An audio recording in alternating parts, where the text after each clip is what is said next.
সবাই তো বিক্রি হয়ে গেল হুন্ডা, আমি তো মনে বাকি আছে কাস্টমার পানো কিনা, যা কপালে যা আছে যাচাই লাগবে, টাকা পয়সা লাগবে, এটা কিনা একটা ভালো একটা হুন্ডা কিনতে হবে আমার।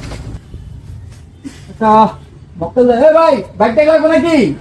আছে একটা তো আছে, এদিকে দেখে যান ভাই, একদম ফ্রেশ গাড়ি ভাই, 6 মাসও চালাই না, বিক্রি করবো ভাই, আমার একটা বাইক কিনতে হবে বুঝছেন। আমি আমার গাড়ি কিনতে তো যে চালাতে যাক তাহলে তো ভালো হয়েছে। বাইক তো আর নাই ভাই, বাজারে একটাই আছে, আমার শেষ বাইকটা আছে, গাড়ি না একটাই আছে। আমি যদি আপনি নেন ভাই, মোলামুলি করবো না ভাই, 40,000 টাকা পাবো।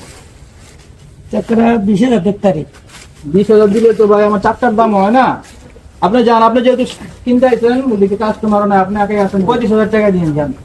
লাখ দেখতারি আর 5 বাড়াই দিতে 25 না ভাই, তাহলে ভাই আপনি না কিনতে দেন, সাইকেল টাইকেল কিনতে পারেননি? অনেক সাইকেল আছে, মোটরে চলে, দেখেন কিনতে পারেননি, জান দিলে ভাই আপনি আর কিনবে না। হুন্ডা কিনতে আইসে 25,000 টাকা তো হুন্ডা কিনবে আপনি ভাই, ভ্যান গাড়ি কিনে ট্রিপ মারেন, ট্রিপ মেরে টাকা জমা একটা হুন্ডা কিনে যান। 700 টাকা আমার মাথাটা দিচ্ছেন গরম করে, মিয়া আমি চা খাইতে যাবো, চা খাই আইতাছি। তাদের লাল বানাইলাম ওরে বইরা একটা হুন্ডা দেখা যায়, হুন্ডা চাবিও আছে মনে হইতেছে, একটা হুন্ডা দেখা যায় লগে চাবিও আছে, আশেপাশে কোনো লোকজনও নাই,